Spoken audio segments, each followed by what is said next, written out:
پہننے سے نہیں روکا کہ ریشم نہ پہنو، سونا نہ پہنو، تیرے لیے جنت میں تیار ہے، اللہ رزق دے تو اوروں پہ خرچ کر، خود سونے کی انگوٹھیاں نہ ٹھمکا۔ ایک بڑا آدمی بڑے فخر سے مجھے دکھانے لگا، 2 انگوٹھیاں 15 لاکھ دیاں، مولوی صاحب 15 لاکھ دیاں۔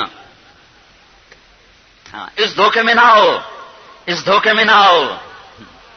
تو میرے اللہ نے یہ تھوڑا ہی کہا ہے کہ کھاؤ نہیں، کہ حرام نہ کھاؤ، یہ تھوڑا ہی کہا بولو نہیں، کہ جھوٹ نہ بولو، گالی نہ بولو، غیبت کا بول نہ بولو، ظلم و ستم کا بول نہ بولو۔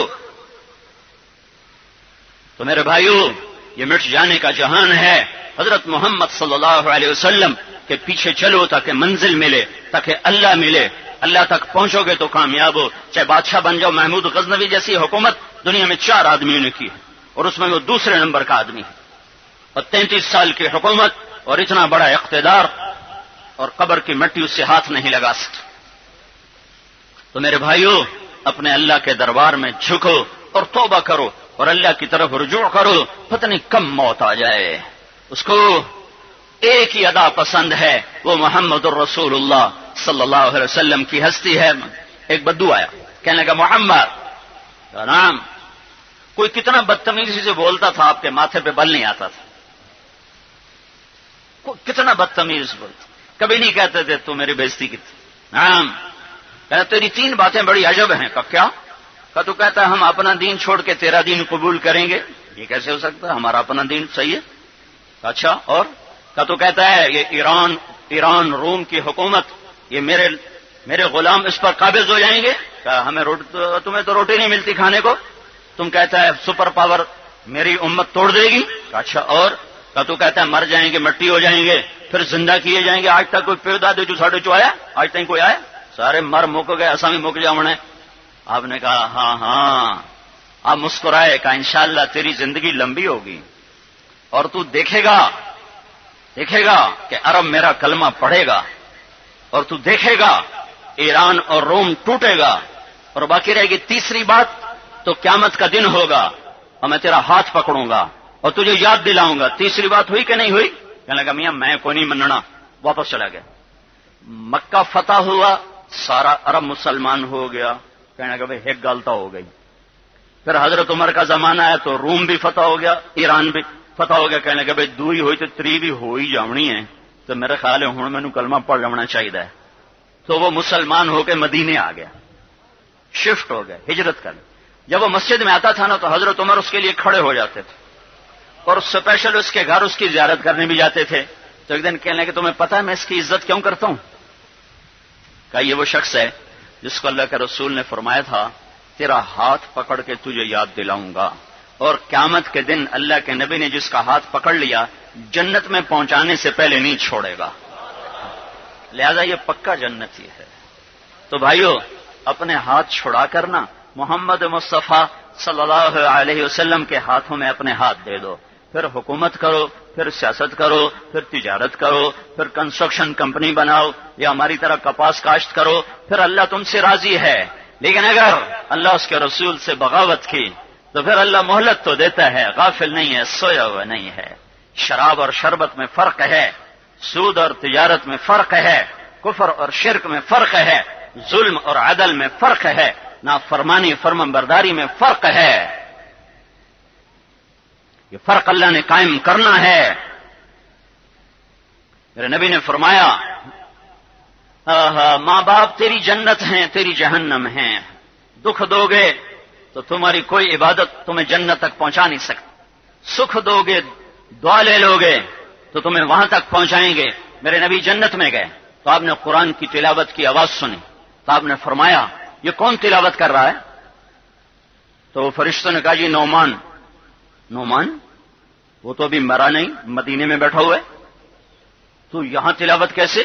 یہ 7-8 ہزار 10 ہزار کے مجمع کو سنانے کے لیے کتنا بڑا ساؤنڈ سسٹم ہے، اور نعمان کی مدینے کی تلاوت 7 آسمان پار کر کے جنت میں کیسے جا رہی ہے؟ تو انہوں نے عرض کی یا رسول اللہ، انہوں نے ماں کی ایسی خدمت کی ہے، جب قرآن کھولتے ہیں اللہ ساری جنت کو سناتا ہے، ساری جنت۔ ماں کے کیسے خدمت گزار تھے؟ ماں کے لیے کھانا خود پکاتے تھے، بیوی سے نہیں پکواتے تھے، ماں کے کپڑے خود دھوتے تھے، بیوی سے نہیں دھلواتے تھے، پھر سامنے بیٹھ کے روٹی خود کھلاتے تھے، بیوی سے نہیں کہتے تھے، اور ماں کے لیے کہ سر میں تیل بھی لگاتے جوئیں بھی نکالتے تھے. ایسی خدمت کی کہ اللہ نے عرش تک ان کی آواز کو پہنچا دیا. ہماری ماؤں کو اولاد بھاؤ کا نہیں، چپ نہ کر بڈھی ہو گئی ہیں تینوں پتہ ہی کوئی نہیں. یہ ان کانوں نے سنے ہوئے جملے ہیں. اللہ میں کوئی فرضی گل نہیں ہے، یہ سنے ہوئے جملے ہیں ان کانوں سے. میں اسی ماحول کا پیدائشی ہوں. میرے نبی نے کہا اگر میری ماں زندہ ہوتی اور میں عشاء کی نماز کے لیے مصلی پہ ہوتا اور سورۃ فاتحہ شروع کر چکا ہوتا، نفل نہیں، سنت نہیں، واجب نہیں، فرض، میں عشاء کی نماز کے لیے مصلی پہ ہوتا اور سورہ فاتحہ شروع کر چکا ہوتا اور ادھر سے میرے گھر کا دروازہ کھلتا اور میری ماں کہتی محمد، تو میں نماز توڑ دیتا. میں کہتا جی اماں جان، میں نماز پھر پوری کروں گا. ہاں،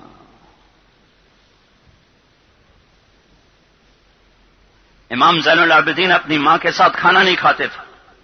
عرب میں عیب ہے وکھری پلیٹ کھانے تو ساڑھے پاس وکھریاں پلیٹاں کٹھے کھاتے تھے. تو امام زین العابدین اپنی ماں کے ساتھ کھانا نہیں کھاتے تھے.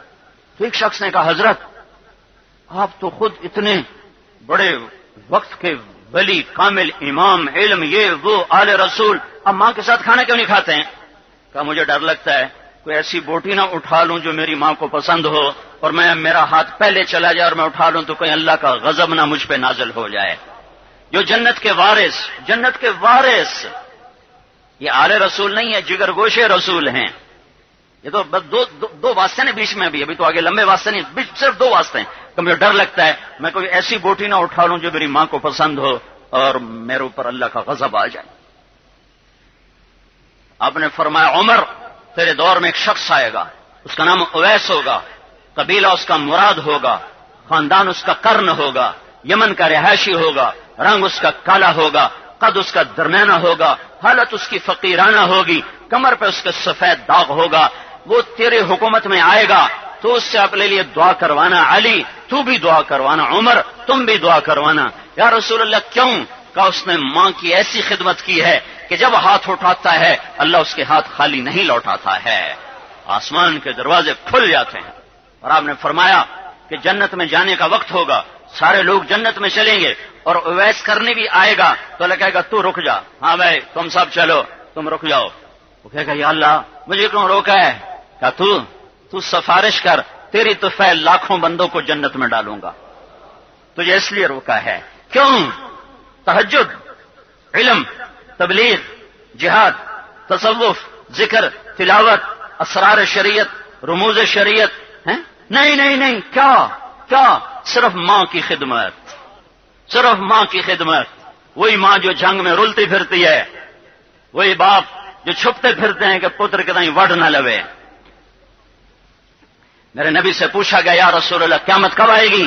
کہ یہ اللہ کو پتہ ہے. کہ کوئی نشانی تو بتائیں. کہ جب ماؤں کو ذلیل کیا جائے گا تو قیامت آ جائے گا. تمہیں خبر ہے اللہ کے نبی نے ماں باپ کی نافرمانی کے لیے کیا لفظ استعمال کیا ہے؟ عقوق. نافرمانی نہیں، عقوق. پھر اس کو مراد میں لے جاتے ہیں نافرمانی. معصیت عربی زبان میں نافرمانی کے لیے معصیت کا لفظ ہے.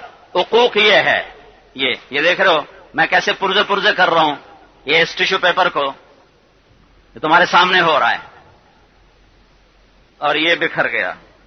اس کا مطلب ہے عقوق، کسی چیز کا ٹکڑے ٹکڑے ہو کے بکھر جانا. جو ماں باپ کو نافرمان ہے اس کی دنیا، اس کا دین ایسے ٹکڑے ٹکڑے ہو جائے گا کہ نہ یہ جہان بن سکے گا نہ وہ جہان بن سکے گا. ہاں بھائی اور بھی دکھ ہیں زمانے میں محبت کے سوا، راحتیں اور بھی ہیں وصل کی راحت کے سوا. صرف مال بنانا ہی کوئی